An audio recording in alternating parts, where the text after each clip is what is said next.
How are you all doing? Yeah? It's good to see you all. I'm going to be standing up for most of tonight. I am going to email out tonight's downloads and slides. So if you'd like those and a copy of the downloads, just pop your name on the mailing list, because I don't just send this stuff out to everybody, only to the people who want it. And then I'll message you that stuff later on, and it's just the blue thing in the corner. Okay, so this is a topic that's really, really close to my heart. And I think, to be honest, to all of our hearts, no matter where we start off from, we start off in one of these, functional or dysfunctional. Most of what we believe about ourselves, about other people, about the planet, about who we are, about who other humans are, comes from our early family experiences and our early family environment. So tonight is it's a very gentle look at a very difficult and very deep and very beautiful topic. And it really is just the tip of the iceberg. Okay, what I can cover with you guys tonight about family healing is kind of like what's floating above the water in the North Pole versus what's underneath. So feel free to ask questions. I will properly do a healing demo on this tonight to actually let you guys see what it feels like to work through this stuff. What I will say about family healing is this. When I started, all I wanted to do and all I wanted to work on was family healing. The first book I ever wrote is called You Can Heal Your Family.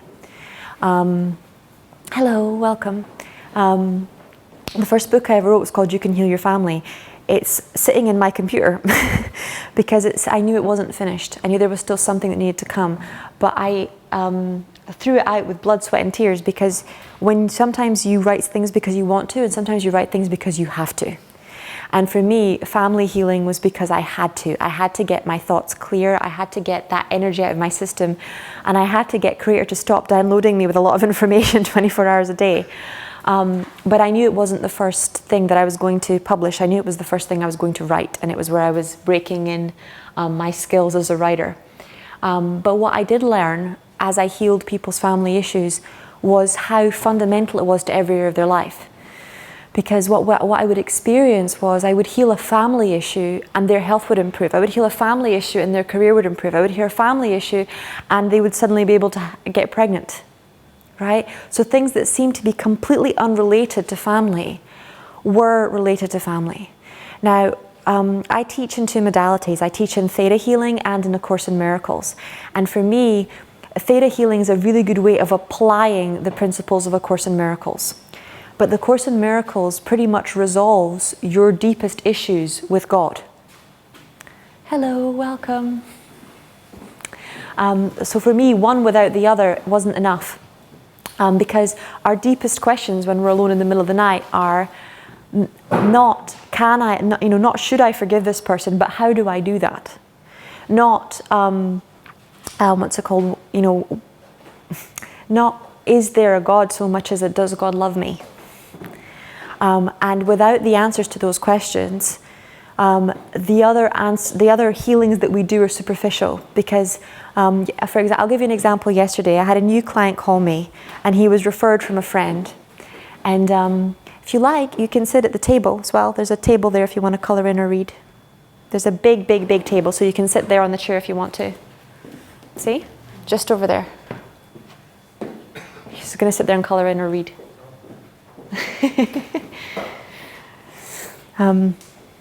So he called me and he said, I don't really believe in this stuff. And I laughed and I said, actually, that's what I'm for. Right? Because when you actually develop a deep enough relationship with the divine, you become a bridge. And I think at least 50% of my clients used to be people who had never had any experience of spirituality, didn't believe in anything. Right? And for me, family was that bridge back to Creator. It was the day I really deeply realized that I didn't want to go home without my family. And it was also a section of A Course in Miracles, because when you awaken spiritually, there's this belief that your family gets in the way of your spiritual growth and evolution. That the people who are around you are an issue and they're stopping you from growing. And actually, the more you study, the more you realize that heaven is entered 2 by 2. And that when you go back home, you go with other people. You don't go in spite of them, right? So it was those cracks that I got from my family situation in the beginning that let the light in. And when I had my spiritual awakening, it was the funniest thing, because I'd barely spoken to my parents for 2 years at that point because I was so angry at them. And when I had my spiritual awakening, I couldn't stop laughing for 48 hours. And when I went home, I was incredibly grateful for them and for everything that they'd done. And it wasn't an intellectual shift, it was an emotional shift. The love for them was unreal. Does that make sense to everybody? Yeah? Now, in the craziness of everyday life with family and all the different layers of beliefs and contracts and agreements and stuff, which we'll go into tonight, that's hard to see sometimes, especially when you're in the thick of it. It's very hard to feel, okay? So a lot of the downloads we're going to be doing tonight are feeling downloads, not just thoughts, but really deep feelings. One of the biggest blocks that I find to people actually getting to the bottom belief is that they don't get to the bottom emotion. Does that make sense? Right? They got to the bottom, and that's why when you're doing digging with theta healing, and you'll see me do that when I do the demo, and you're taking someone down into their feelings, sometimes they'll repeat the same thought 4 or 5 times, but the feeling changes every time they repeat the thought. Anyone ever notice that? Even if you're having a conversation with someone, they're telling you the same words, but the emotion that they're dwelling in the presence of that thought is different, which means the memories, the unconscious memories, whether it's individual, whether it's family, whether it's past life, are changing because their energy is changing. So for me, as a rule, I've got 2 ways of telling, because I can tell some of you in the audience are very psychic. So you can tell because the emotion becomes really, really low, or because the person becomes defensive. Or you can tell because you get to a very deep, dark color in their aura, okay? And you won't find a bottom negative belief without going down. Does that make sense? Yeah? So I'm going to start going into it tonight. So this is me. I'm working on my visibility issues. Can everybody tell? So I've got a healing clinic here. I finally manifested after 10 years my own office. Ta-da! Yeah? You guys can have a peek at it tonight in the break.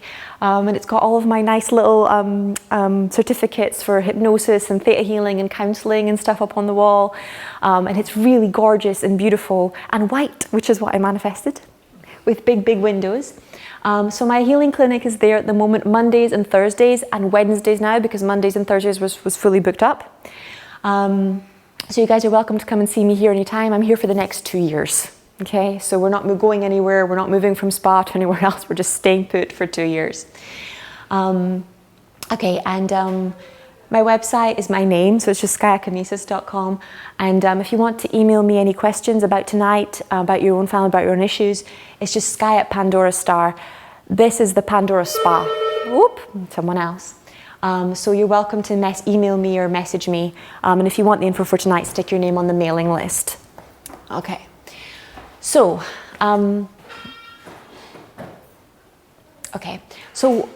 as we talked about earlier, when you start to heal your family, the experiences you had when you're with them, the possibilities for your own growth and expansion are limitless, because not only do you have you inside your heart, you have all of your family members inside your heart. Okay? How you created the hierarchy for a family inside your mind when you were this tall is by modeling them. So your first experience of a father, hello Charlotte, hello girls. Your first experience of a father was the way you created the archetype of father. Your first experience of a mother was the way you created the archetype of mother. The first experience of sister and brother is the way you experience sister and brother. Does that make sense to everybody? Yeah? And then you add birth order, so whether you're born first, second, or third. If you'd like to look more into the specifics of the beliefs around those, you can Google family systems or Brené Brown, and you will find a wealth of beliefs and information to remove and to put back. But basically, as we just went through, unhealed family issues are often at the root of health problems, poverty, illness, work issues, and romantic relationship blocks. Okay, 90% of my practice when I'm doing healing is my mum hates me or my dad hates me. When you get to the root of it, that's where it is. Does that make sense? Yeah? And often it starts off with very elaborate descriptions of other lifetimes or of work or of something else. But normally, especially when you start sending love to the baby in the womb, it's not the conscious part of you that's holding on to the belief. It's either an unconscious inner child or something in your ancestry, so in your family going back 800 years, yeah, that's holding you back. So tonight we're going to talk a lot about abusive or emotionally abusive families. And we're going to put that abuse into context so that you guys can know when it is abuse and when it isn't. And believe it or not, that's 9/10 of the battle. Because when you grow up in an abusive environment, and I'm not just talking about emotion, I'm talking about financial abuse, emotional abuse, physical abuse, neglect. Lots of different kinds of abuse are, as far as you are concerned, normal. And then they're perpetrated on another person or repeated in your life simply because you don't know that it's not normal. Right? And I'll give you examples from my own life. So we're also going to give you we're going to remove some beliefs, and we're going to replace them with loving downloads in its place as well. Okay? So I'll give you an example from my relationships. So I was taught from a very young age that sex was the most important part of relationships. Okay, I was taught this by certain family members from when I was about 4 years old. Okay, so I grew up with this belief that that's the way it was for everybody, right? And when I first moved into adult relationships and I wasn't old enough to be able to have sex, I would totally freak out, right? Not just consciously, but unconsciously, because in my head, I had the dual belief that I had the belief that sex was love, and I also had the belief that sex was abuse. Does that make sense? Right? So I was creating situations and creating fights all the time because I would want my partners to hit on me so that I could feel like they loved me, but when they hit on me, I felt like they were abusing me. Does that make sense to everybody? Yeah? And another example was that I grew up in a very passionate Brazilian family, and there was a lot of anger in that family. When someone did something wrong, people expressed anger. Okay, so my second boyfriend grew up in a family where when someone did something wrong, you just ignored them. Okay, so when he did something that hurt my feelings, I thought it was perfectly okay to shout at him for as long as I wanted, and he thought it was perfectly okay to ignore me for 2 or 3 days at a time. Do you see what I'm saying? Right? Anybody here watch Friends at some point in their life? Yeah? You can see the different dynamics between Monica and Ross, or brother and sister, right? They think there's one episode I was watching 3 or 4 days ago whilst I was working on my email campaign, and it was really like literally Monica was going over to Ross's apartment and she just saw some money lying on the table and she went and she just took it. Right? How many people grew up in families where if your dad left money lying on the table, your mum might just grab it, or vice versa?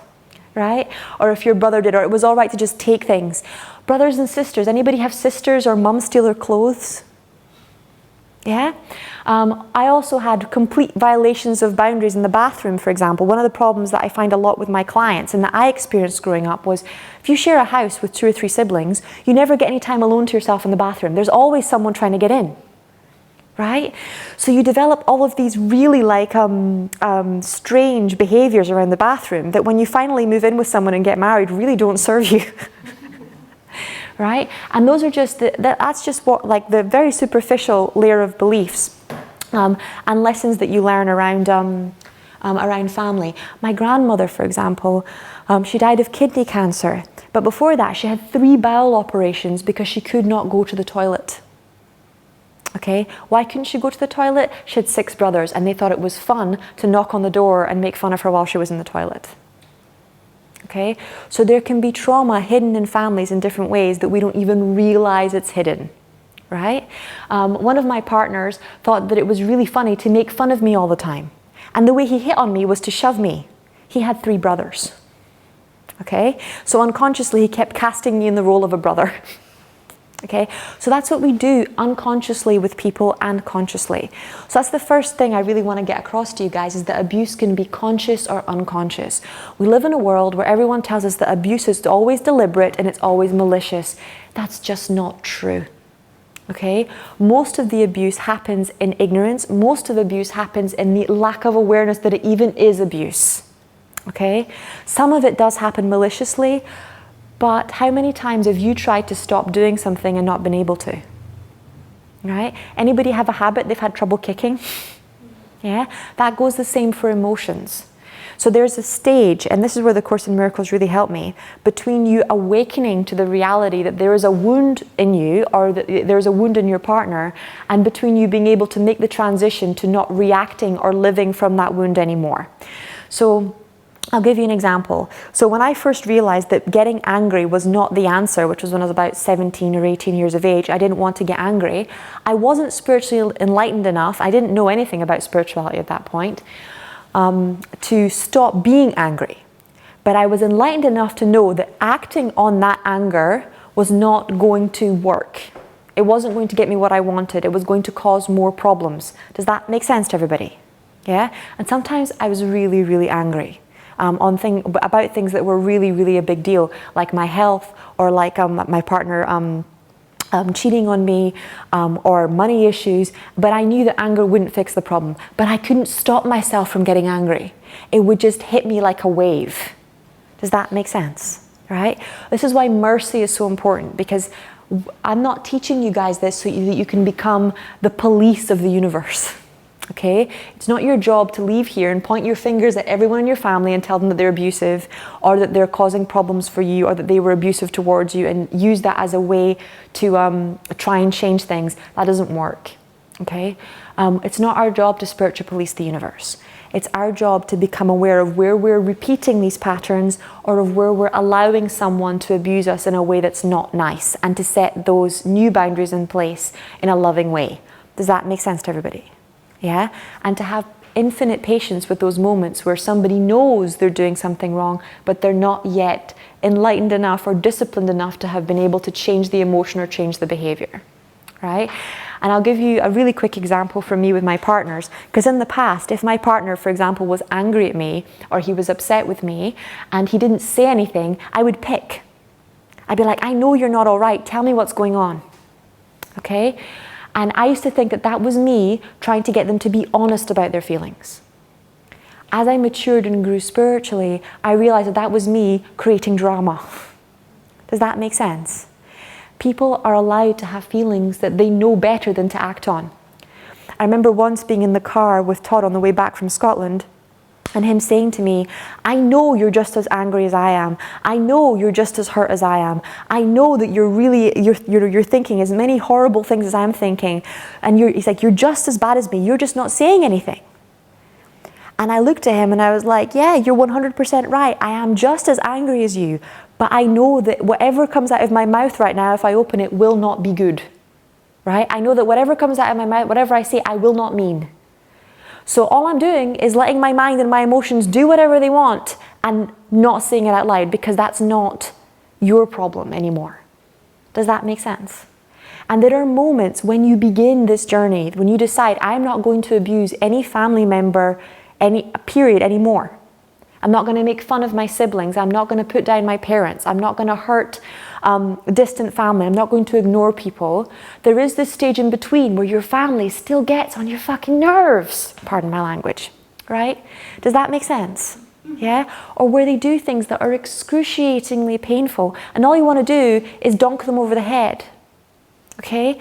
And those are the bits where you ask the universe for a miracle. Okay? Not the bits where you launch back into an old pattern. Okay? Those are the bits where you ask for a miracle. Those are the bits where you book a session with someone. Those are the bits where you go and have a shower or you meditate. You do not send that email. You do not send that text.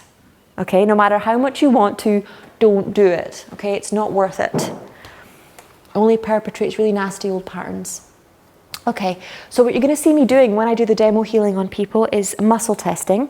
Has everybody here done muscle testing before? Yeah, and everyone here knows what it looks like. Have you not done it before? You have, so we're all good. That's perfect. Okay.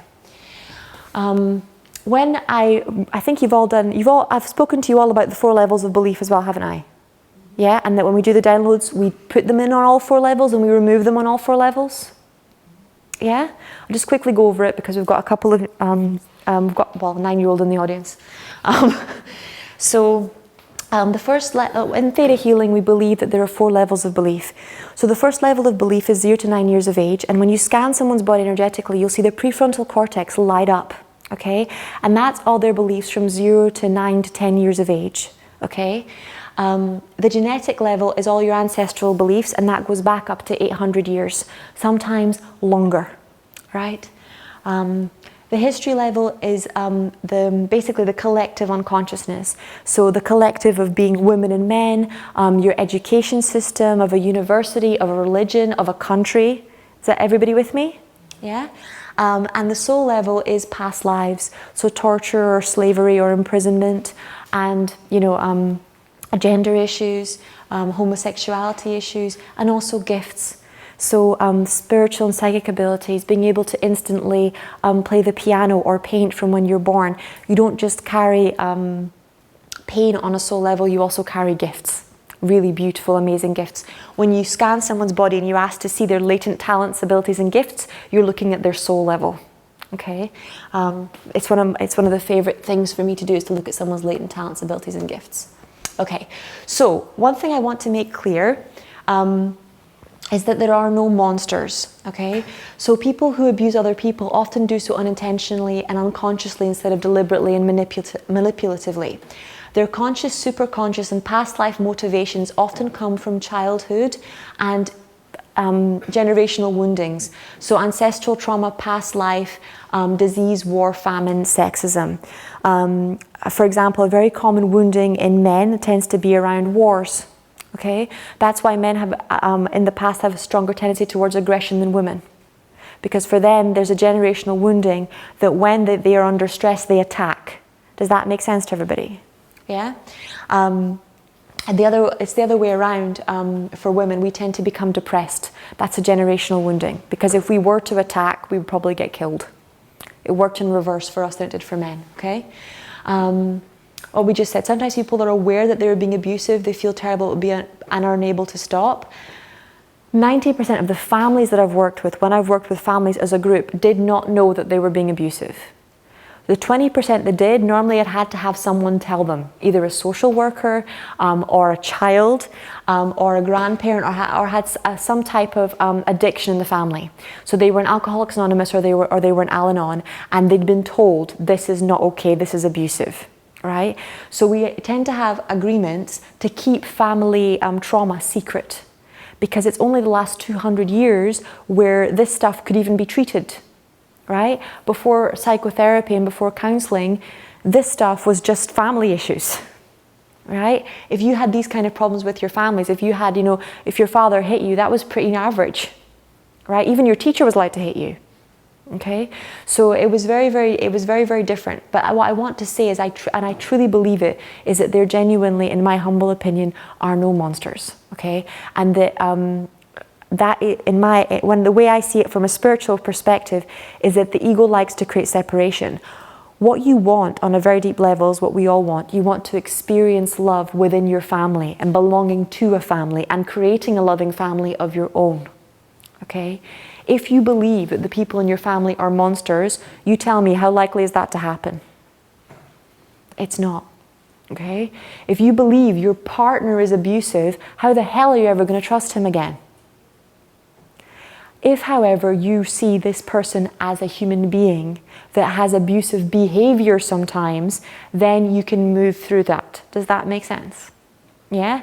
The other one, nut I'd like to crack on the back, is that we all have abusive behaviors. It's not just some people, it's all of us.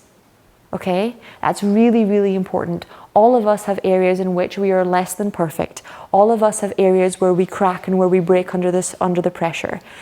Especially amongst women, this is less acknowledged. Right? And you can see this on YouTube videos. If you walk past, if a woman hits a man on the street, people laugh. But if a man hits a woman in the street, they stop, right?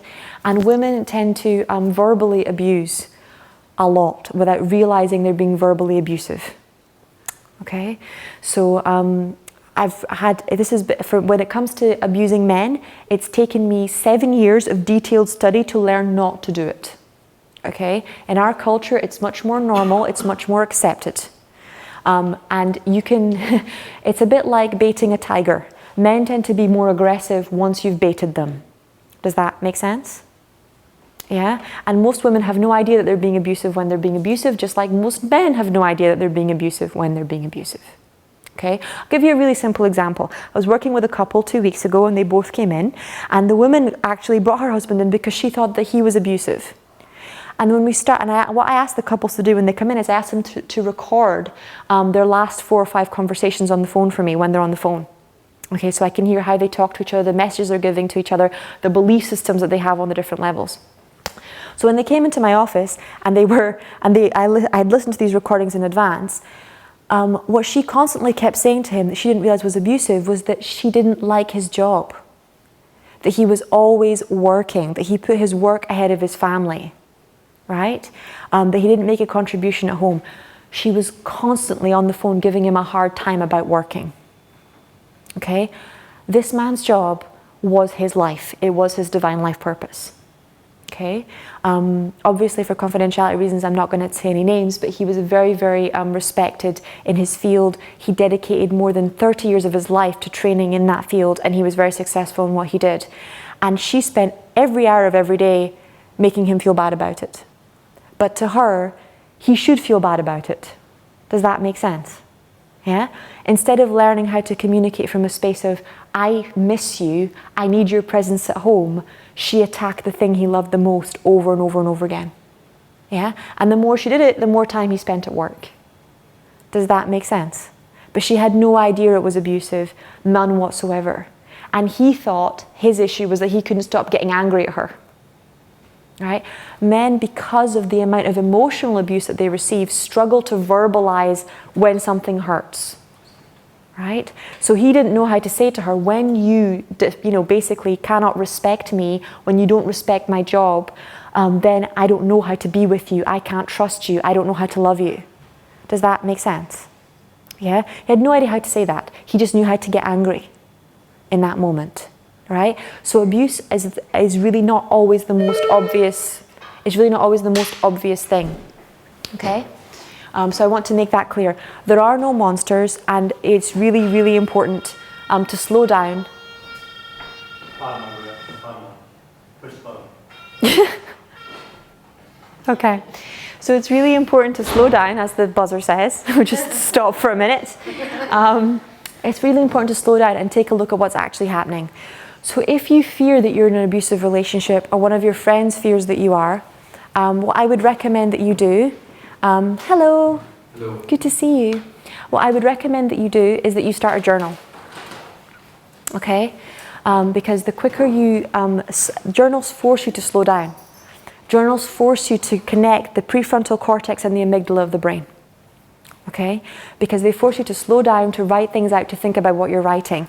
And they've proven that if you actually slow down enough to write just for 15 minutes every day in a journal, you recover from past traumas up to 85 times faster than people who do not. Okay? Would you please repeat that when you are in emotion? Sorry? Wait, I know you said please repeat it, but sorry, they're talking at the same time, so I'll say that again? If you can repeat, yeah. In which moment you slow down and write? Okay, so if you stop for 15 minutes a day and write about the traumas that you've experienced or whatever is bothering you, you are 85% more likely to make a complete recovery than people who don't. Now, they did a lot of this research when they were studying PTSD in war veterans, because a lot of the older generation still keep meticulous journals. They write every day. And it was actually a habit a lot of them got in the army or when they were working during the Second World War, because you had to keep a log of everything. You know, in Star Trek it says Captain's Log, Day 1. Yeah? If you're a scientist, you also have to keep a log. Every day you have to keep a log. Or everyone's seen that video with the giant avatar. Every day he has to make a video blog. Right? So when you are in a regime of any kind, normally you have to keep a journal, you have to keep a diary. And before there were video blogs or whatever, you had to write it down. Okay? And that was just for other people to be able to keep track of what you were doing. But the healing benefits of it are immense. Okay, nowadays we tend to sit down and watch TV, but our great-great-grandparents used to sit down and write in journals, or they used to sit down and paint at night, right? Or they sit down and sew, but they did an act of creativity. So Brené Brown, who I love very much, she teaches that creativity is literally how you travel the distance between the head and the heart. If you want to know how to bridge that distance, if there's a part of you that's got what we call cognitive dissonance, so you know up here, for example, that let's say you're allowing someone to manipulate you or abuse you, but every time you're around them, you just let them do it anyway. That means you've got cognitive dissonance. On a vibrational level, it means you've got one vibration going on in your crown chakra, another going on in your heart, base, and sacral chakras. Does that make sense? Yeah? So it's cognitive dissonance in psychology, but vibrational dissonance in energy. And Vianna Stabile in Theta Healing, she talks about every organ of the body singing a different note. Okay? And how the body, if it becomes ill, sings out of tune. And it's the same thing. Long before it ever gets ill, you can feel the dissonance, the disharmony between one part of your thinking or another part of your thinking, or one part of your energy and another part of your energy, through your inability to align your behavior with your thoughts and feelings. Okay? Acts of creativity allow you to bridge that gap. Okay? As do downloads and different kinds of healings, but creativity is an amazing one if you're on your own. Okay? So 15 minutes a day in a diary will save you years of therapy, basically. Okay, or speed up the process. Okay, so there are different types of abuse in families, okay? And this is what we're going to be working to remove tonight.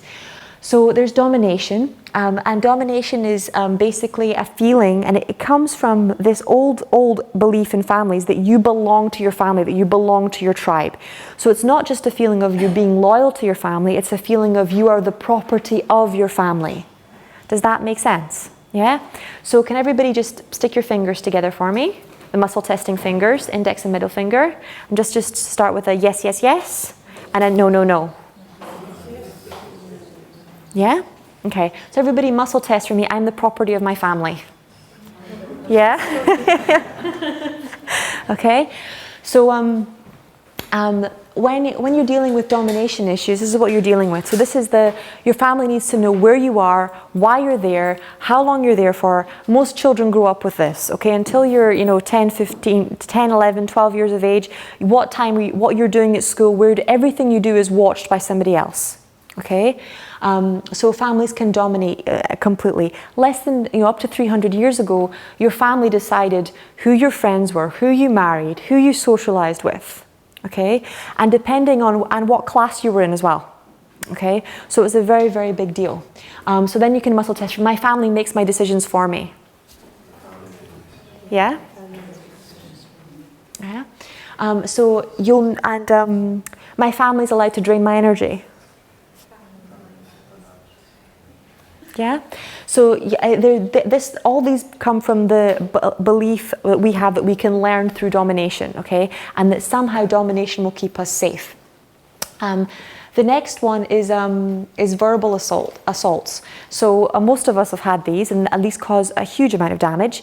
So it's having your family tell you what your abilities are, what your gifts are. Where you can connect with other people. I grew up with my mom telling me that I was antisocial like my father. Okay, so that meant that if I came home and I was like, I made these amazing new friends, she'd be like, that's really good. That means you're really getting over that antisocial behavior thing, right? So you were constantly being conditioned to be what they thought that you were. Does that make sense? When I was a kid, my favorite color was yellow, okay? But my mom thought my sister's favorite color was yellow. So every time people would say, what's your favorite color at school? I'd be like, it's yellow. And then my mum would come into school and go, no, you don't know her at all. Her favorite color is pink. It's her sister that's yellow, right? When you're little, you're getting these messages all the time and you don't even realize you're getting these messages, okay? And that's what verbal assaults are, is that when you're little, you're letting the people's verbal opinions define you. Does that make sense? Yeah, and it gets a lot worse than the ones I just used as an example, but you can see how verbal assaults cause issues. Neglect, the most underlooked at, underhealed issue today. Okay? Because for most people, what happens when the family stops being abusive, or when someone stops being abusive towards you, is that they start neglecting you. I believe this is at least how 50% of divorces happen. Right? You don't want to fight? Fine, we're not going to talk. Right? You go straight from abuse to neglect, and you don't even realize you've made the jump. Okay? Actually loving responsible behavior is to be like, okay, we shouldn't have raised our voices. Let's, go out and get a hot chocolate. Let's go for a walk. Let's calm down and let's get to the bottom of this. That's the loving response, not I don't want to be around you right now. Does that make sense? Yeah, but that's what we had. We had that jump from abuse to neglect. I don't like what you're doing. Go to your room. Get out of my sight. Right? So there was this idea, and there still is often, even in schools, you're misbehaving, get out of my class. Right? Go stand outside the door. There's this shift from abuse to neglect. And most of us don't realize that that was neglect. Okay? Because it is. Ignoring somebody, pretending that they don't exist, publicly shaming somebody, whether it's in front of their siblings, whether it's in front of a classroom, is still one of the most powerful ways that we abuse or neglect one another, right? Not socializing with people, okay? So, and I see this a lot with intimate partners. Let's say the wife wants to go out dancing once a week, or the husband wants to go and play golf, and they literally the husband will never make time to go dancing and the wife will never make time to play golf, and they both act like the other's interests are retarded. Okay, they learnt that in their family, normally from having their siblings act like their interests were retarded. Does that make sense? Yeah, but it's still an act of neglect. There's 3 different levels of intimacy in that, and when you're a child, you learn to like yourself and like what you like. When you're an adolescent, you like what pleases you. So you like to be around people who do the same thing as you. But when you become an adult, you learn to like what makes people happy. Right? So I am never going to be, for example, let me use an example. Okay, I'm never going to be an enthusiast about ghosts. Okay, I will deal with them when I have to. They used to freak me out like hell when I saw them when I was a kid, but in my brain, going looking for them is a pretty scary thing to do. Does that make sense? But when my husband buys ghost equipment, my response is to be happy that he's happy. Does that make sense to everybody? Yeah? If he wants to go ghost hunting, I'm going ghost hunting. Right? I'm not going to belittle or put him down. And I'm not going to use my defenses as a way of making fun of him for what he's doing. A lot of people do that to their partners because they're obligating their partner to resolve their unfinished family business. Does that make sense? Yeah? So that can happen, and that's still a form of neglect. Your inability to love and approve of what your partner enjoys. Now, you don't always have to do what they want to do. But if you're not doing what your partner enjoys doing at least 2 or 3 times, a month or every 2 weeks, you're neglecting them.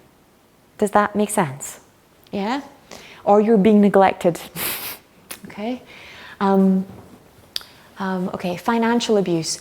Another one that goes mostly unspoken. Okay, so when you're little, did any of you get given pocket money? Yeah? Was that pocket money ever a large amount? No. Did you feel valued when your parents gave you that amount of pocket money? No. What do you think they were teaching you about money? That was the first time you allowed yourself to receive money from someone you loved. What did they teach you? Unconsciously, right? Financial abuse that has a meaning too. That there isn't enough and that you're a pressure or a burden on them by needing it. Okay? So there was already resentment going backwards and forwards. Often in financial relationships, one partner will earn more than the other, and especially if we go back one generation, to our grandparents or to our great-grandparents, the man would earn only and the woman wouldn't earn at all. Right? So there's a very big imbalance of financial power inside the family, and normally because whoever has the finances has the decisions. If you want to know where the power lies in a family, look at the last 6 decisions and who made them. Okay? Whoever makes the decisions has the power. Really, really useful if you're doing family coaching or if you're doing couples healing, because sometimes the person who looks like they've got no power made the last 50 decisions. okay? And the person who's the loud person is actually the one that gives in a lot, okay? But they do it kicking and screaming, but they do give in a lot, okay? Whoever makes the decisions has the power. If you want to, there's a really good book by a lady called Chloe Madans, and she's a family systems therapist in America. She is literally one of the best. She works side by side with Tony Robbins. She developed his whole family healing system with him. And she explains how power works in families and how to break it down. But it's really, that's for me the first time I saw about financial abuse. So if in your family finances weren't proportional, there was some level of financial abuse. It is really common. I see it in 99% of relationships and in families, period. Okay, financial abuse is still in our world the most normal form of accepted abuse. Okay, it's normal to financially abuse people. People don't expect you to share your money, particularly not in Western society, right? There's no mentality around it. It's barely even a conversation, right? So it's really important to start looking at the ways in which you financially abuse people. It's the two biggest things couples fight about is sex and money. Okay, so it's feeling intimate, making love, feeling close, or feeling emotionally intimate and close, and money, how you distribute it, what you spend it on, how often you spend it, who gets to decide where it goes. Make sense to everybody? Yeah? And most people don't realize that they're being financially abusive when they are. Okay, and I'll explain a little bit about how to end financially abusive patterns in a minute. Abusive expectations. So that's really, really basic one. Let's say you expect your partner to always make you dinner when you get home, or you expect your partner to not go and do any of the things that they love to do because you think that they should be with you instead. It's having very high expectations. Does that make sense? You know, if you have these, if you give your partner a hard time about spending time with their friends all the time, if you think that your partner should dress a specific way, if you think that your partner should do a specific thing and you don't know how to communicate that without guilting or shaming them, okay? It's also really common. Happens in families a lot. Yeah, so for me, for example, I'll give you an example of the abusive expectations that I was under. So every Friday was the day that after school, that before I was allowed to go and spend time with my friends, right? And bear in mind that I lived in a very small Scottish town, and on a Friday, that was the day everybody was going home for the weekends on the school bus. Now, I lived quite close to the school, so I wasn't going on the bus. And there was 2 hours between on a Friday where the kids got to play together before they got on the school bus to go home. I didn't see everybody till Monday. Is that everybody with me on the story? Yeah? So my mum made this rule that Friday was the day that the house had to be cleaned and that I wasn't allowed to go out and play with my friends. And I was 7 years old at the time until I cleaned the whole house. Okay? Unrealistic, abusive expectations. Right? It's amazing I don't have OCD. I do still have a little bit, right? I'll tell you a story. So I came in yesterday and my beautiful husband, yesterday was my clinic day, it was my work day, so it was 9 o'clock at night and I was still doing sessions with someone. And Todd you see that beautiful diamondy black carpet thing you guys walked in on? That wasn't there last week, okay, for those of you who weren't here. It was just horrible, cold stone floors. Okay, and those horrible cold stone floors, he was cutting the carpet, and then we had to open and close the door a lot of times to smoosh the carpet down, and he let me go inside because it's really hard to do. It's a really stiff door at the moment because the carpet's not low enough and he's going to have to sand it down, and he was there going like backwards and forwards, and I was inside going 1, 2, 3, 4. I was so happy at the number of times the door was opening and closing, and I was like, this is a throwback to OCD from the whole house having to right, I wasn't even like, why am I stuck in here at 9:30, you know, at night after work day? Why am I stuck in here watching the door? I was like, 1, 2, 3, 4. Sitting there going, you really want him to go to 30? I really want him to open and close the door 30 times. But I didn't say anything out loud, okay? So I still have a little bit of OCD from that. But that's an abusive expectation. There are many other abusive expectations. I had a client, for example, who had the deepest desire. I worked with him for 5 years, and he had the deepest desire to be a writer. And he just hit his 40s, and he'd been saving up to go onto this big writer's workshop in America that was a month in the summer. And it was a really difficult workshop to get into. And he was accepted, and he came into a session absolutely through the roof. right? He was really, really happy. And this was with the days when I was still working only as an angel therapist. And I was like, you look aglow. It's like, what happened? And he said, I got in. I really didn't think, you know how many people apply for this thing and don't get in? They let me in. I'm going to go and I'm going to do this.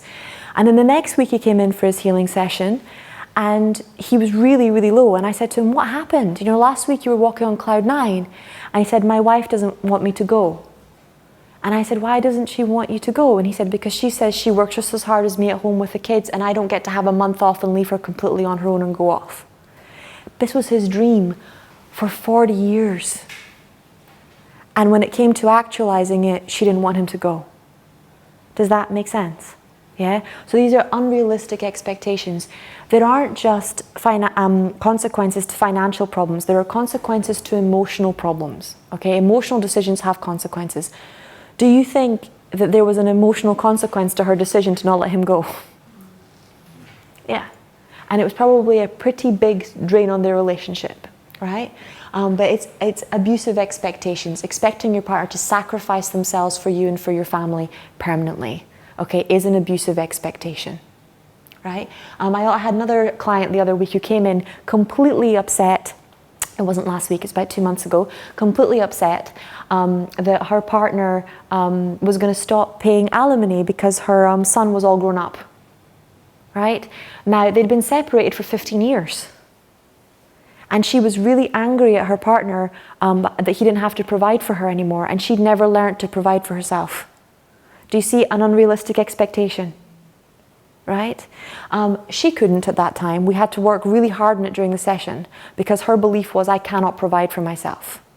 Right? Somebody needs to provide for me, which comes from the whole family domination thing, right? Only my husband is allowed to provide, only my father's allowed to provide, I'm not allowed to provide, right? She's now very happily providing for herself, but can you see how sometimes when we're being abusive, we don't realize we're being abusive? Yeah? Constant criticism, I don't need to go into that one. Emotional blackmail. The most dangerous one of this one that I come across, sadly, is people threatening to commit suicide. Family members threatening to commit suicide, partner members threatening to commit suicide, if someone leaves, if someone starts to live their life, if someone goes forward. Okay? So it can be really, really scary. It can also be emotional. I had a client actually last week who I met in Glastonbury, bless her, and she wanted to separate from her partner, from her husband, because they hadn't seen each other in 10 years. They were literally living in different countries and they hadn't been together for 10 years. But every time she applied for a divorce, he would say that he would take the child away. Okay, emotional blackmail, right? Same thing happens in families. If you don't put me inside your will, then I'm going to tell everybody that you did ayahuasca and you have a kid and they're going to take your kid away. This does happen. Sadly, I work with people where it has happened. Okay, and there are many other things that do happen in that way. Constant chaos creating crisis. So often when family members don't get attention from one thing, they create drama in another way to get it. Okay, gaslighting, pretending nothing happened. Okay, happens with families all the time. You say, Mum, you borrow. Sisters are easier. You say, Sister, you borrowed that dress. No, I didn't. Right? I remember that time when you hit me. No, I didn't hit you. Right? You're just making it up. If you ever see little kids hitting each other and they're like, he started it. No, she started it. Right? Because they're both gaslighting each other. Right? Gaslighting is really, really dangerous. To me, it's one of the primary sources of mental illness and one of the biggest sources of low self-esteem. Right? Because if you've been gaslighted a lot, you don't believe yourself when you speak. The premise of gaslighting is that you're a liar or that you don't know what you're talking about and therefore you're insane. Okay? So if a client comes into your office and they're like talking about themselves and every 5 minutes they tell you that they're crazy, you know that that's what happened. Does that make sense? They don't know who it happened to, as in you don't know who did it to them, but you know somebody's been telling them that they don't know what they're thinking, they don't know what they're doing. Can happen with a mum, can happen with a dad, can happen with a sibling, can happen with a partner. Sexual harassment happens more often than you realize. I've had to work with a lot of women that their mum called them all sorts of horrific names when they were an adolescent, when they started dating. So a girl would reach sexual maturity, she would start dating, and her mum would call her a whore. Okay, that's sexual harassment. I had a client recently who his mum always told him that he had to be a good boy, which in their culture means no sex until you're married. Right? So whenever he was starting to express sexual feelings or desires, she would tell him that he basically was a bad person. And the same thing is sexual harassment. Do you see where I'm coming from? Very unspoken about in family, really, really, really important. Right? If you think about teenagers being told by their parents, you're going to get pregnant, you can't just go out and sleep with everybody you meet. And on both sides, boys and girls. Okay, I'm not including things like genital mutilation and all the rest of it, which can be another part of it. My mum, bless her, and this is not sexual harassment, but when I was growing my breasts in, she was very excited, and we went into the supermarket one time, and she took me to buy bras, and it was the first time I ever bought a bra that wasn't like a teenager bra, that wasn't like cotton and like flat and had no support, and it was like pink and lacy and very feminine, very womanly, and I was feeling like I was a grown-up, right, because I needed a bigger size of bra. So she takes this bra after I've chosen it, does this with it, and we're in the middle of Asda, and it's a Sunday, and it's really busy, and there's people everywhere. And my dad's name is Carlos, right? And she's like, Carlos! And I'm like, oh no. And she's like, look at what your daughter chose. And I'm sitting there getting smaller and smaller and smaller. So I never wore that bra. But there can be kind of sexual shaming or sexual humiliation without anybody intending there to be. And sometimes it's intended, right? And I'll give you another area where it's unintended. So I started my period very young. I started my period when I was 10 years old. Okay? My little sister was terrified. Right? I didn't do anything. It wasn't painful for me. It didn't hurt. But I remember her sitting up in bed at night praying to God never to do this to her. Right? And then my mum came in and was saying, Rachel, what's going on? That's her name, Rachel. And she was like, yeah, and she was like, to me, it's disgusting. And my mum was like, it's not disgusting. All women get their periods. It's going to happen to you someday. And she was like, nope, I prayed and God wouldn't let that happen. Right? So sometimes just watching a family member go through a traumatic experience traumatizes us. Okay? But sexual harassment is actually a big issue, not just in the business environment, but in families. Especially if you think, there's actually a video on YouTube yesterday, I don't know if anybody saw it, I think it was on Facebook, of a girl who's not allowed to go to school unless her strap is thicker than 3 centimeters? 3 fingers. It's 3 fingers her strap has to be. Otherwise, it's considered indecent. Okay? So it's things like that make it, if you imagine a girl about to go out and her parents go, you're not allowed to go out in that. Right? If you think about it out of that family context, at work or at home, you wouldn't ever say that to another adult. It's a horrible thing to say to somebody. Does that make sense? Yeah? So it's just sexual shaming, and it's giving someone an issue with their growing and evolving sexuality in an inappropriate way, because it's totally appropriate for a mum to sit down and have a conversation with her daughter about what happens if you go out wearing specific kinds of clothing. But it's not appropriate for a mum to call her daughter a whore. It's not appropriate for you to shame your daughter and make her go upstairs and change without having a conversation. Does that make sense? Yeah? Because kids get confused. Instead of thinking there's something inappropriate with the attention I'm going to get, they think there's something inappropriate about their sexuality. Right? And that has to be really cleared up. Because people already have enough sexual issues as it is. And emotional incest, and I'll explain what that is. So if a mum loses a partner, whether it's through divorce or whether it's through death, and they don't have a strong social network of friends and family, they might use one of the children in the family to take the place of that person. Does that make sense? Yeah, you see this at funerals a lot. There's a little boy sitting on the table, his father's passed away, someone comes over to him and they say, you're now man of the house. He's 6, right? But that's really scary, but energetically that puts him in the role of taking care of his mum. Lots of dads do it to their little boys when they're away, right? They're going away to oil rigs, or they're going away to the army, or they're going away and work, and they say, you're in charge of mum while I'm gone, right? You take good care of mum. So that child is going into the role of the father whilst dad isn't there. Does that make sense? Yeah? Same thing with girls. Let's say Dad is mistreating mum and he's not treating her very well. And there's a 12-year-old or a 13-year-old girl walks into the kitchen and mum's crying. And mum starts telling her all the bad things that dad did. That girl is being moved into the role of sister or aunt or mum.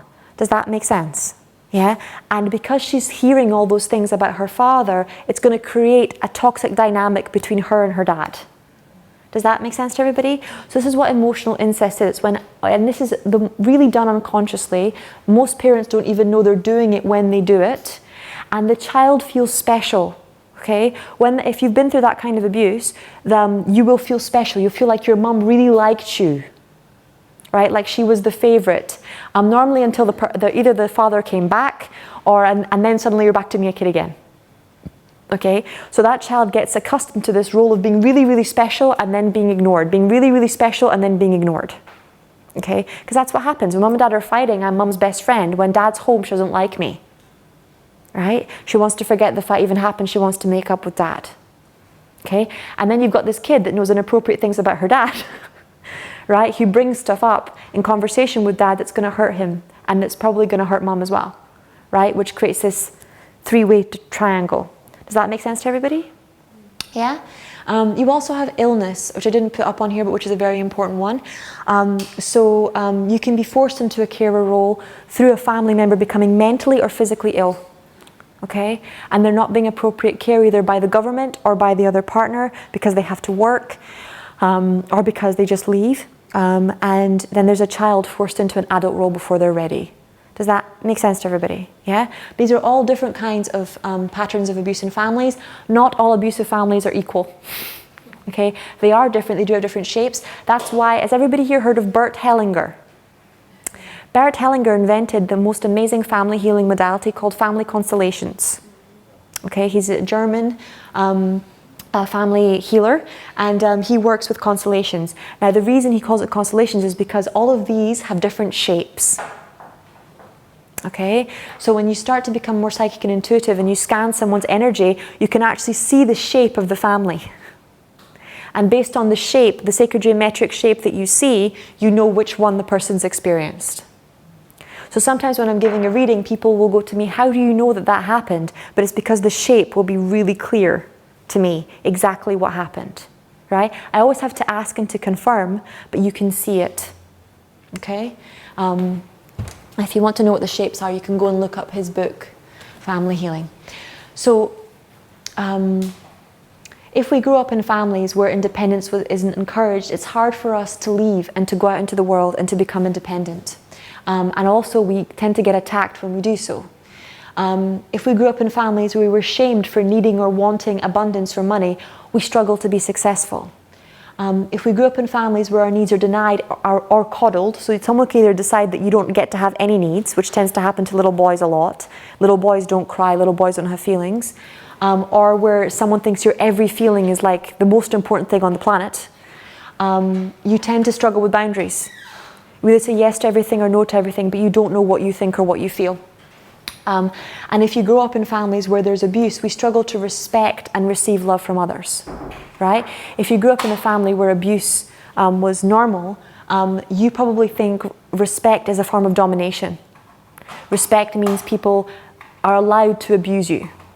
Respect is confused, so there's a belief. You get dual beliefs, it means you get two beliefs, and this is also very strongly formed in abusive families. So I'll give you an example from my life. So I grew up in a family where at home, there was an idea that I wasn't as intelligent as my brother was.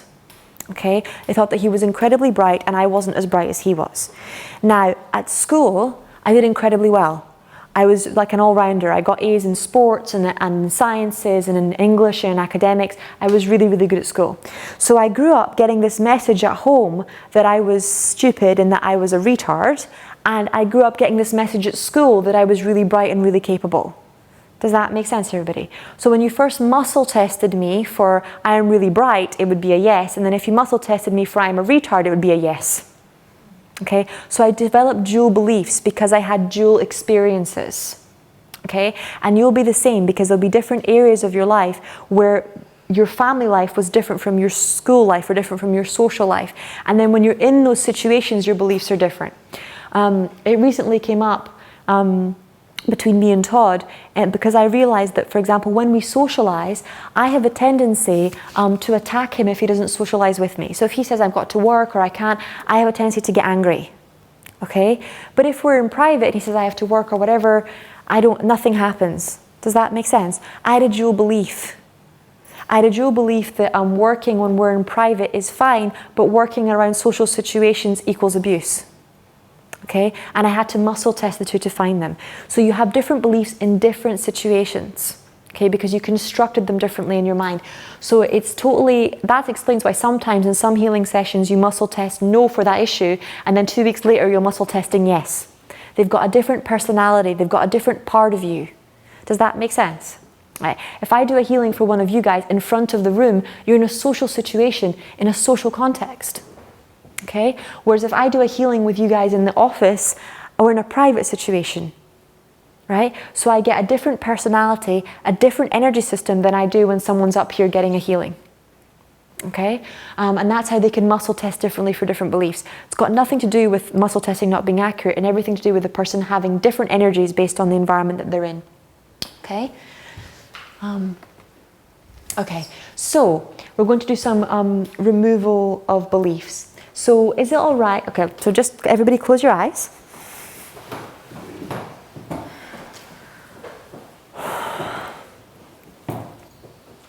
And actually, do you guys want to stand up? Can we all hold hands for a minute? I'll just start off with the Theta Healing Prayer. Reach out for the people behind you. There you go. Start actually doing the healing. So this is Anna Kitney's version of the Theta Healing Prayer. Okay, deep breath in. And out. Deep breath in. And out. O Great Spirit, Father Sky, Mother Earth, the winds, the waters, my Father, my Mother, Atanaha, all that is. I thank you for my life, and I thank you for these good, good people. I thank you for all that we are, and for all that we are to become. I dedicate our time spent with one another, our healing, and our relationships with one another to you. Aho, Amen, Namaste. There you go. Okay, you can all sit back down again. Just open up the space before we do this.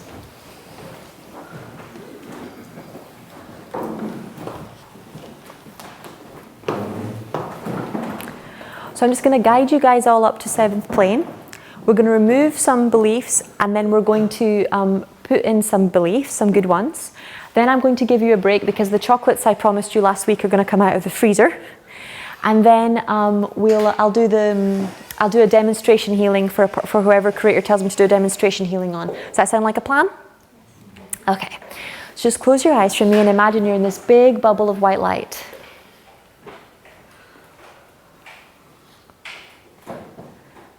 And just know that no fear can enter the white light, and nothing inside the white light can be harmed or hurt.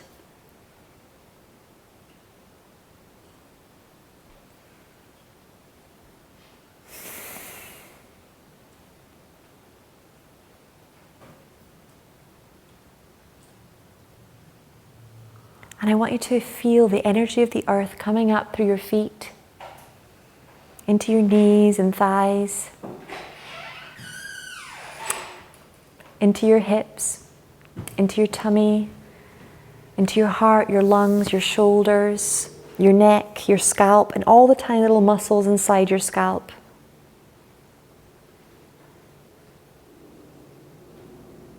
Your eyes and all the tiny little muscles behind your eyes.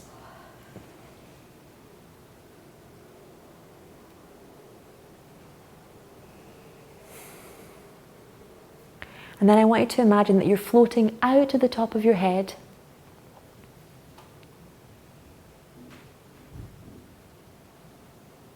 Out into the sky.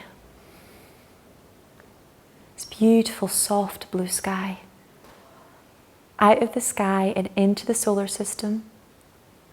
Out of the solar system and into the galaxy.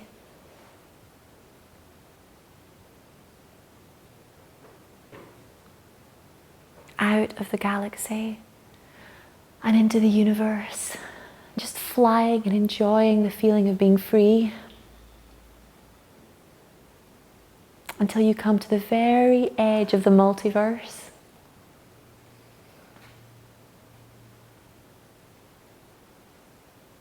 And then flying through into this beautiful bright white light. And flying through this white sparkly light, and then through this dark sparkly light, and then through another big white sparkly light, until you come to this sticky green substance, which is the laws of the universe. And then you fly through that, and then you come to this pink energy, which is the law of compassion. And you fly up and out through that into the 7th plane, where you're one with Creator of all that is.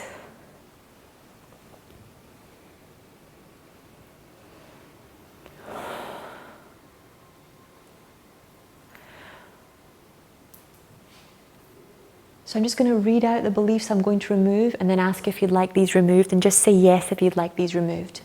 So can I remove the belief, I hate my family, I repeat my family's patterns, I never want to have a family, everything is my family's fault, I don't want to be like or with my family, spending time with my family is abuse,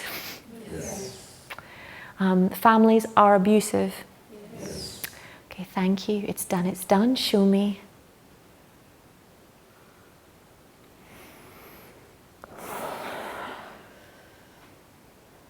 Can I release the belief that family wounds don't heal? Yes.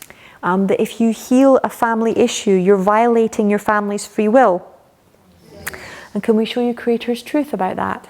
Yes. Can Creator download to you that the law of grace, the law of atonement, and the law of karma bend the law of free agency? And that you're allowed to bend it and the law of karma in the highest and best way in family situations and relationships? Yes. Would you like to know that it's possible to heal your family? Yes. So I want you to imagine in your mind, just repeat in your mind after me, Creator of all that is, it is commanded that unconditional love be sent to my family and my entire ancestral line now. Thank you, it's done. Show me. And just see this beautiful ray of white light pouring down on your family, on every member, known or unknown to you, and all the way down your ancestral line.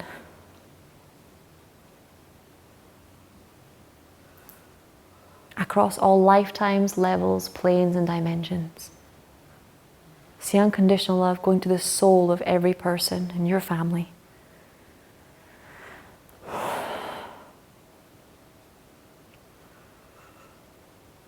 And we're going to command that all contracts and agreements that you have with your family that aren't for your highest and best good be brought to us now. Thank you, it's done, show us. And just see Creator taking us down to the 6th plane of existence, into this huge library, which is also known as the Akashic, and seeing this nice table covered in contracts.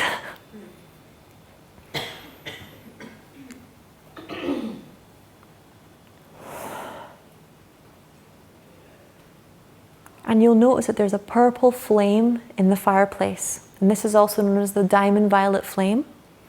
And I want you to imagine carrying all of these contracts, which aren't for your highest and best good, over to that purple flame and putting them in.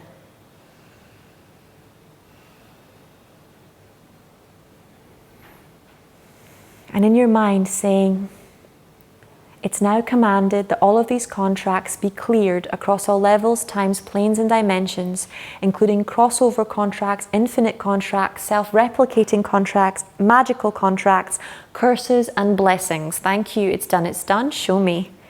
And imagine all those contracts burning away, back to the nothingness from whence they came. And can Creator download to you all that sometimes blessings don't serve? Yeah? That if your family thought that it was a blessing for you to be alone, that might not be a good blessing. Yeah? That if you were told by your family that an illness was a blessing in disguise, that might also not be a good blessing. Yeah? So these are the only kinds of blessings that we're allowing to be transmuted here. Blessings which weren't for your highest and best good. There you go. Some of you weren't letting some of the blessings go.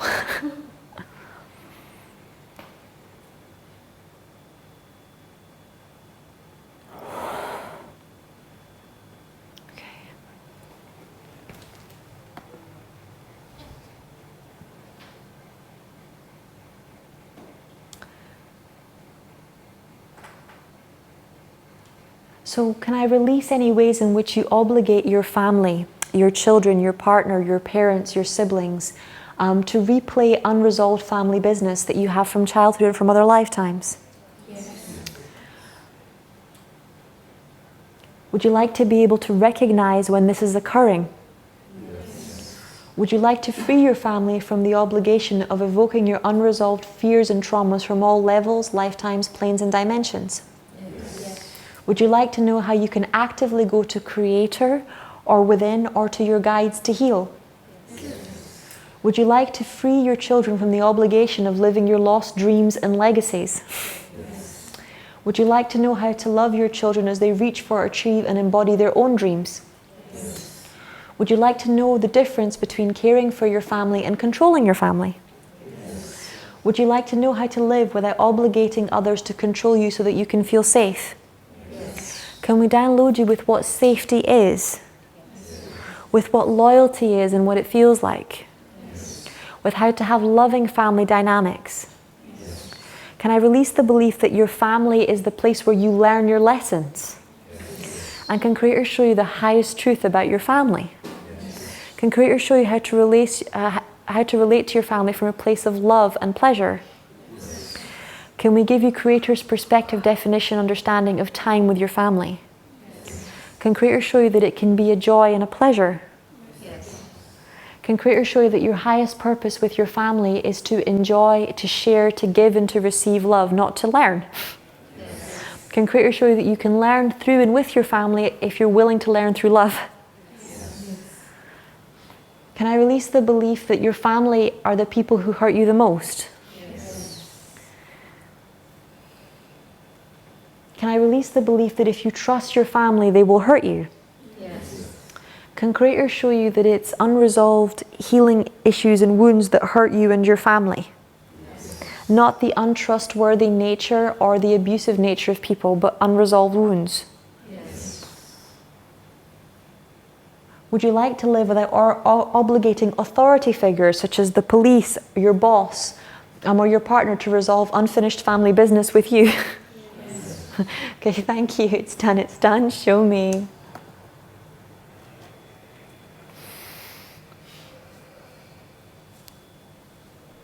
Can we give you Creator's definition of healing your family and developing your family relationships?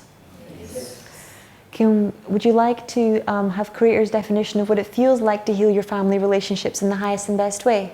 Yes. Would you like to know how to live your daily life, enjoying your family relationships to the fullest? Yes. Would you like Creator's perspective on your family? Yes. Would you like to know it's possible to heal your family relationships and release your full potential as a family member? Yes. Thank you. It's done. It's done. Show me. Would you like to know that you no longer need to abide by your family's rules? To know it's safe to step out of these restrictions and to feel that it's possible? To know how to live your daily life free from these rules? Yes. Would you like to heal any damage caused to you by your family? Yes. Would you like Creator to heal any damage done to you or others by family soul contracts and to rewrite these contracts so that family absolution is granted to you and your family? Yes. Would you like to know that you can still be loved and accepted without having to follow your family's rules or orders? Yes. Would you like to know how to live without being emotionally, mentally, or spiritually dominated by your family's energy? Yes. Can we download you with how to tell the difference between your energy and the energy of your family and the energy of your ancestors? Yes. Would you like to know how to separate your family's projections of who you are and how the world is and what other people are and what your character is from Creator's truth about you and other people in the world? Yes. Would you like to have Creator's truth about your abilities and your destiny? Yes. Would you like to have Creator's truth about your potential? Yes. Would you like to know what a family's love feels like? Yes. Would you like to know you can live without viewing yourself and others through the lens of your family's opinions? Yes. Would you like to know how to love and accept all parts of yourself and your family, to know it's possible, to know what it feels like, to know that it's safe? Yes. Okay, thank you. It's done. It's done. Show me.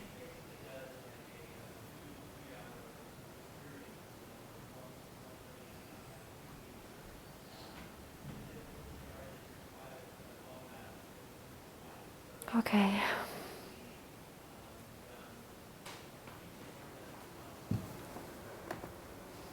Oh, okay.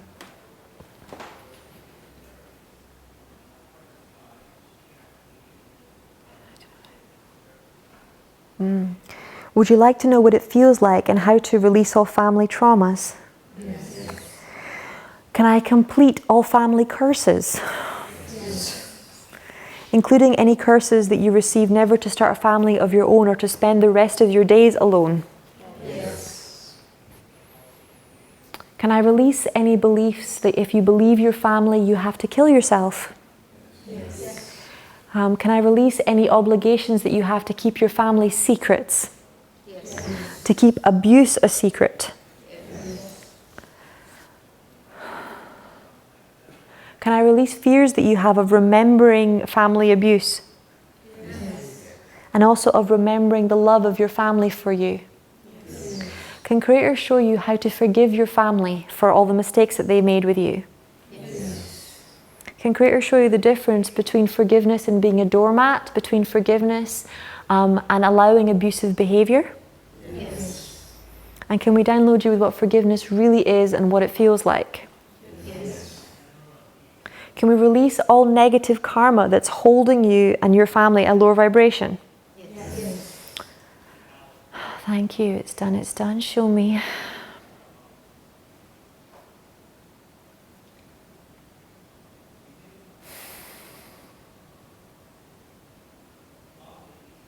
Can Creator show you the difference between your anger at your family and protection?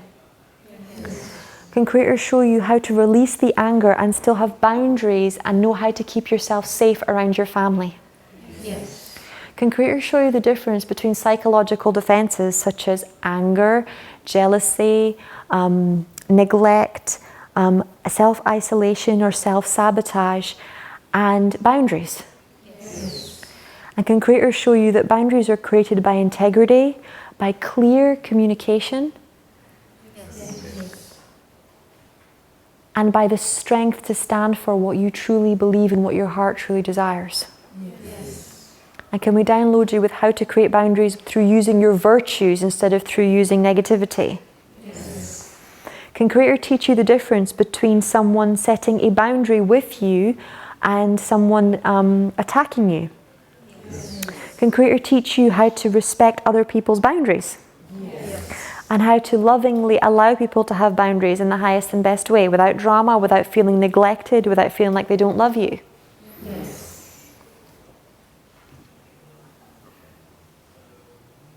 Can I release the belief that you know what's best for your family? Yes. And can we download to you that Creator is the healer and you are the witness, and that Creator knows what's best for everyone involved? Yes.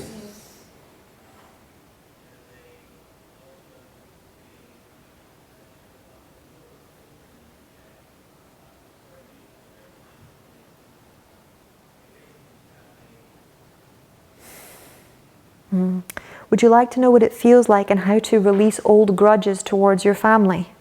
Yes. Would you like to know how to be around your family without remembering past pain? Yes. Would you like to know how to be yourself with your family? Yes. How to share your achievements with your family? Yes. How to share your real feelings with your family? Yes. Thank you. It's done. It's done. Show me. Can Creator show you all that there are different kinds of families? And how to respect all the different kinds of families?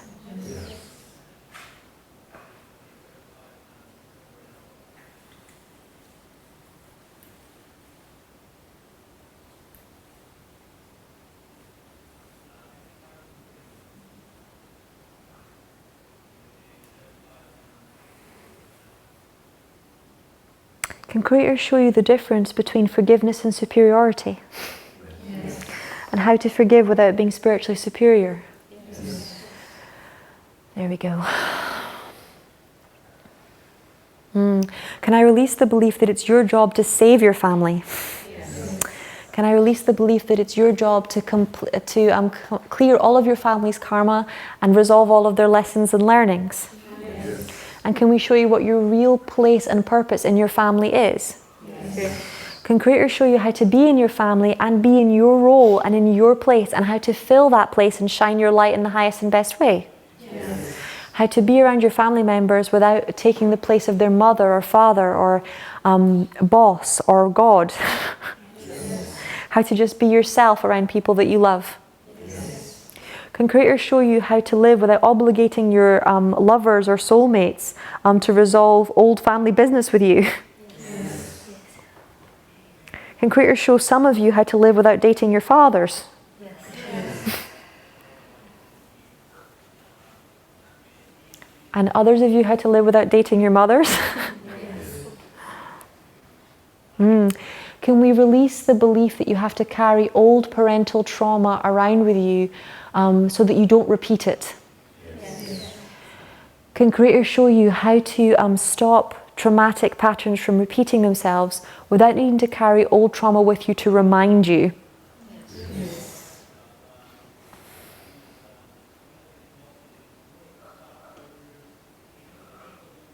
Can Creator show you how to be around your family without trying to punish them or hurt them?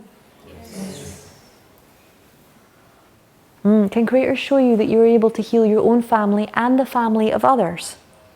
Yes. Can Creator download you with what an instant family healing is and that it's possible? Yes.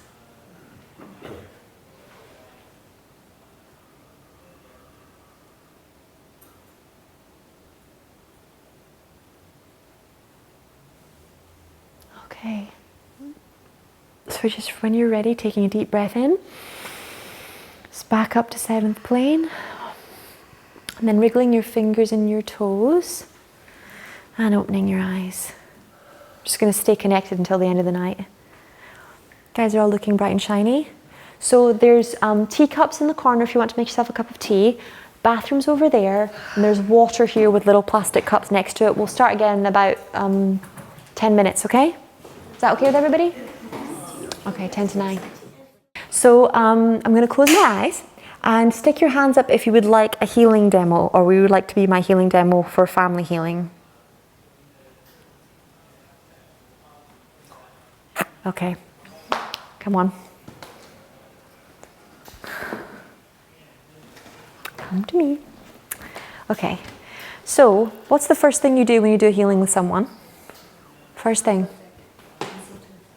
Something way more basic. Build rapport. Okay, first thing you want to do is you want to ask, so how are you doing, Nicoletta? Good. Was it okay getting here tonight? Yes. Crazy, but I made it. Did you like your chocolate? I love my chocolate. That was the best. What did you guys think of the chocolate? Did I do okay? Yeah? I'm still a budding chocolate baby, but we'll see. You'll have my next experiment next week. So it's really good to see you. What would you like to work on today?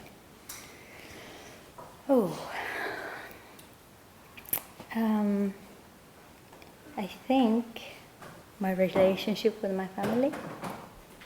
Okay, so stick your hand out for me. Let's just be a muscle test. So yes, yes, yes? Yes, yes, yes. No. 1, 2, 3. Deep breath in. And again, deep breath out. Okay, so yes, yes, yes. Nice and strong for me. Yes, yes, yes. Better. One more time. Yes, yes, yes? Yes, yes, yes. Good. And no, no, no. No, no, no. Good. Okay. So my name is Nicoletta. My name is Nicoletta. Good. I'm a woman. I'm a woman. I'm a healer. I'm a healer. I am healthy. I'm healthy. I can heal. I can heal. I love my family. I love my family. Okay. It's safe for me to heal my family. It's safe for me to heal my family. Yes, good. Some of the downloads did go in. I know how to forgive. I know how to forgive. Good.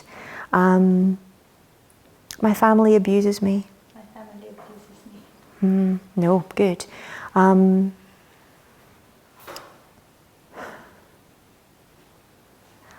I have to create conflict in order to be safe. I have to create conflict in order to be safe. No.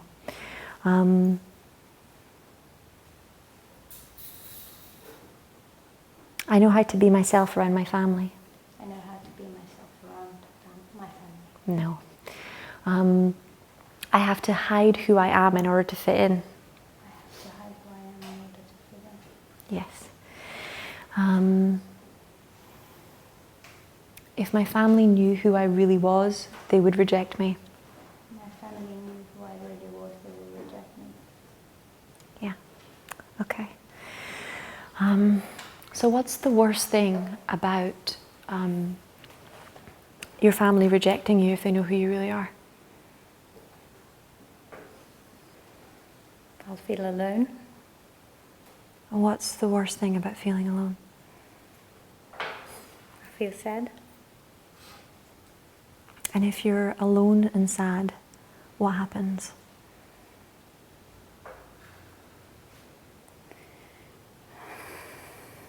You're doing really well. I'd feel empty. There'd be no purpose. What's the worst thing about losing your purpose?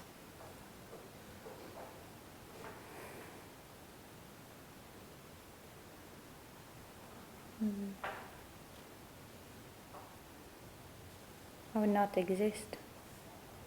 And if you don't exist, what happens? I die. What happens after you die? We go to hell. And what's the worst thing about being in hell? You're doing really good. Right, so if you're in theta healing, well, you keep going down. If the tree is here, right, and there are beliefs that are all the leaves on the tree, we're about halfway down the trunk right now. Okay, we need to keep going for at least another 2 minutes to get to the root. Does that make sense? Can everybody see how she's doing really great? Because she was about here when we started, and she's getting to the emotional level in the solar plexus, but now is where the actual fear is coming in, right? She's bounced back a few times. She's gone from here to here. Can everyone see that? Yeah? So we'll keep going for a little bit longer. So what's the worst thing about being in hell? And God hating you and sending you to hell? Well, God would hate me. I never be able to reach light again. How does that feel to never see the light again? I think it's worse than dying. What's worse than dying?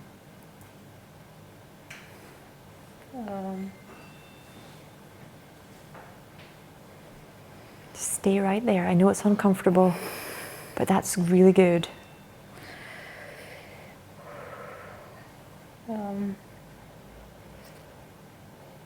It's not exist. It's like continuously going in a circle with no getting out. So you feel trapped? Yes, it's like worst imaginable nightmare. So if you have to live your worst nightmare and God is doing this to you, how do you feel about God? No, I hate him. What's the worst thing about hating God? Okay. If I hate him, I hate me a little bit too. Okay. So can we muscle test? Yes, yes, yes. Nice and firm. Yes, yes, yes. No, no, no. No, no, no. Good. If I hate God, I have to hate myself. I hate God, I have to hate myself. If I hate God, I have to hate myself because I am God. If I hate God, I have to hate myself because I am God.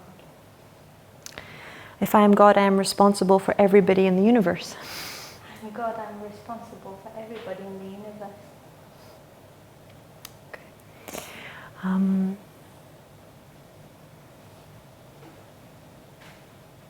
If I'm God, then I hate myself because I send people to hell. If I am God, then I hate myself because I send people to hell. Okay. It's safe for me to love God. It's safe for me to love God. Okay.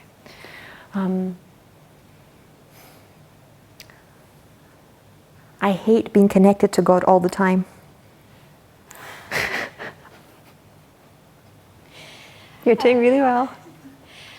I hate being connected to God all the time. No, it's not bad. That's a maybe. I'm all right with it. Right. 1, 2, 3, 7. Did everybody see her energy field fall?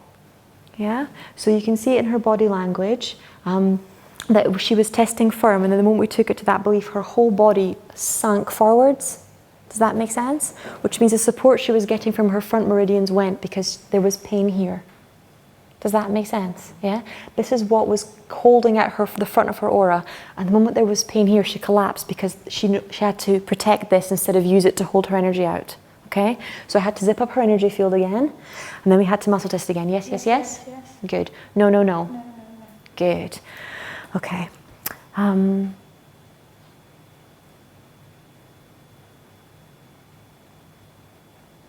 Sorry, this is me asking Creator, what next?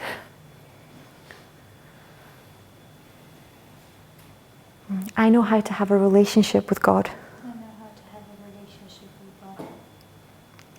God tortured me. God tortured me. God tortures people. God tortures people. God is evil. God is evil. God is the root of all evil. Yes, yes, yes. Yes, yes, yes. Good. No, no, no. No, no, no. God is the root of all evil. God is the root of all evil. Yes. Okay. So, can we release that? Yeah. You did really, really well. Okay, that wasn't an easy one to find.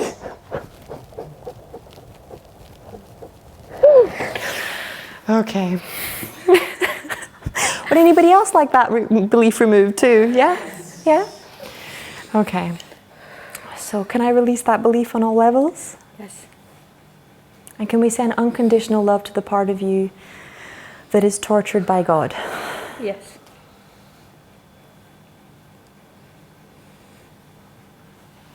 Okay, so this is going to sound like a very cruel question, right? But it's important because otherwise she's not going to let this go. What did you learn from being in hell?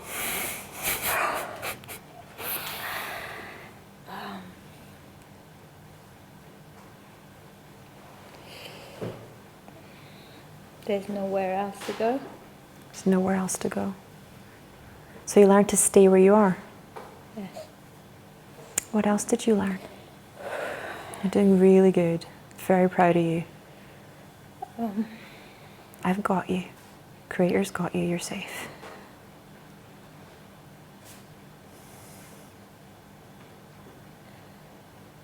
To repeat the question. What else did you learn other than to stay instead of leave? That there's no point in staying. There's no good there. So you learned you have a choice. Yes. What did you learn about punishing people? Does it work? No. No. So you learned that punishment doesn't have a purpose. No. What were you trying to learn by going to hell? How to love. How to love. So can we download you with how to stay in one place when it's the right thing to do? Yes. And that you're allowed to stay and how to enjoy being where you are? Yes. And can Creator download you with what it feels like to love and to know how to love? And can we release the belief that love is punishment and love is judgment? Yes. Any confusion that you have between judgment and punishment and boundaries? Yes. And show you Creator's truth about justice and the difference between justice and punishment? Yes. Can I release the belief that real justice means people who have created hell for others having to experience hell? Yes. And can we show you Creator's truth that real justice means the end of all suffering for everyone? Yes. Can I release the belief that you have to go to hell or go through hell to learn love or to learn how to love? Yes. Now, we're not healing a life here, we're healing an in-between life. Does that make sense? Yeah? Because in between lifetimes, when she was learning from the Christian lifetime energy system, she went to hell because she disobeyed Christian God's rules. Does that make sense? So she has shock and trauma from spending about, in human times, a good 50 to 60 years in between incarnations in a hell-like environment on the astral. Does that make sense? So can I release the shock and trauma of that environment? Would that be okay? Yes. And can we download to your DNA and to your body that that's over now? Yes. Ooh. And can Creator show you how to recognize PTSD that you got from that environment? And that it's possible to heal that. Yes. And that it's possible to heal trauma. Yes. Can Creator show you that hell did end? Yes. And can Creator show you that that hell wasn't real, that it doesn't really exist? Yes.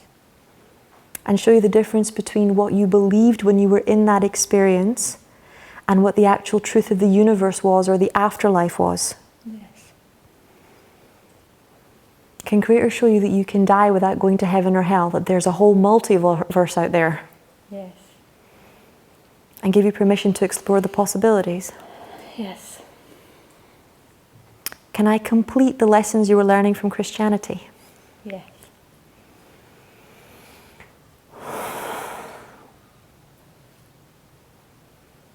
Can Creator show you that you can always be connected to the Christ light, that you can always be connected to Creator, that you can have all the virtues, and that you can learn all the spiritual lessons without having to have hell to motivate you? Yes. Would you like to know how to be inspired by love, by creativity, and by Creator's light instead of by suffering or by hell? Yes. Can I release all those beliefs that Creator hates you, that you are Creator? Yes. Can Creator show you how Creator can be within you and around you and working through you and channeling through you without you being 100% Creator? Yes. Can we release the belief that you're responsible for the world and for the planet? Yes. And any guilt that you have from sending people to hell on the level that you are Creator? Yes. And can Creator show you that that's just an astral system on the 4th plane? That that's not the ultimate truth, it's not Creator doing that, it's still human consciousness on a 4th plane level. Would that be okay? Yes. Okay, thank you. It's done, show me. And can I release the belief that you deserve to go to hell because you killed other people or because you sacrificed other people? Yes. And can I release the belief that there is only one true God? Yes. And can we show you Creator's truth and allow you to have your own experience of many gods Yes. and to know Creator is separate from gods on the 5th plane? Yes. Can Creator show you that you can love and honor the different gods without having to sacrifice yourself or prove yourself to those gods and still be connected to Creator?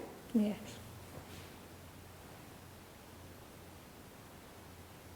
Can Creator show you how to relate to your family as you, as a daughter, as an aunt, instead of God?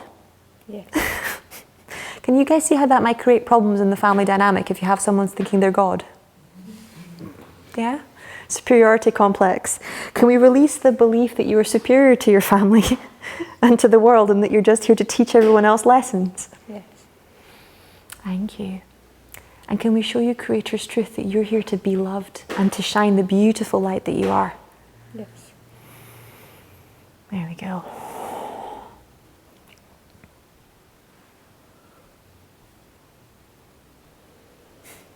And can I release the belief that other healers are rivals for your position as the one true God? Yes. And can Creator show you how all healers and how all people are connected with Creator? Yes.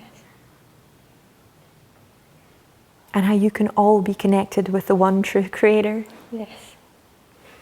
Without competing, without creating rivalry, without creating war in order to prove that your God is the best God? Yes. Can I release the shock and trauma of any religious wars still going on inside you? Yes. Okay, thank you. Okay, now can we download you with I'm allowed to love my family? Yes.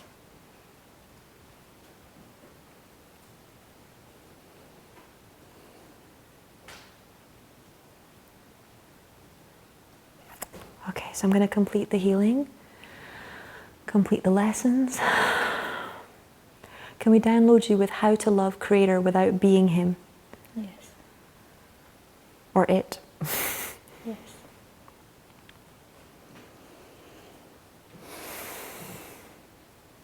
And can Creator show you how to be a loving person without having to carry around the trauma of going to hell to remind you that you're a spiritual being and that you are love?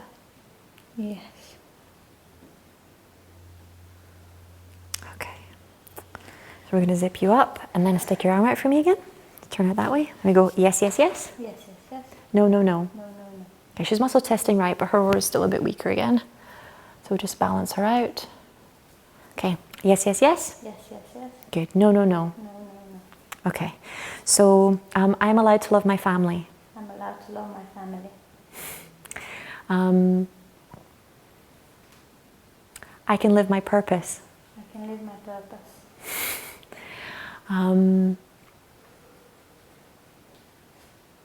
I am in hell. I am in hell. No. Still stuff there, but no.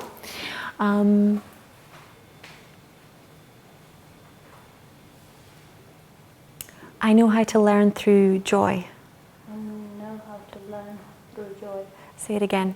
I know how to learn through joy. I need to be in hell to learn. I need to be in hell to learn. No. I know how to be with my family and be myself. I know how to be with my family and be myself. I know how to be myself with my family and be accepted. I know how to be myself with My family my and family and be accepted. good. Well done. You guys want to give her a round of applause?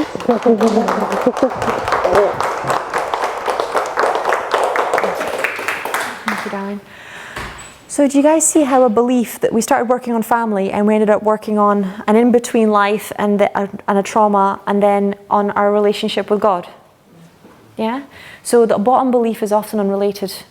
And if we tried to just work on family stuff, we would have been going round and round in circles and she would still felt like her family wouldn't have been able to accept her. We worked on that in-between life where she was stuck in a hellish type space on the fourth plane. And we resolved those traumas and resolved those lessons. And when we resolved that, suddenly she was allowed to be herself, right? Because she didn't fear being sent back to hell by God or by her family if she were to do that, right? And her family suddenly isn't obligated to protect her from hell by punishing her if she doesn't behave the way God would want her to behave. Does that resonate with everybody? Yeah? So I'm going to open up the floor and I'll speak to, I'll channel the creator and do downloads or healings for anybody who wants for the next 10 minutes. Okay, so I'm going to close my eyes.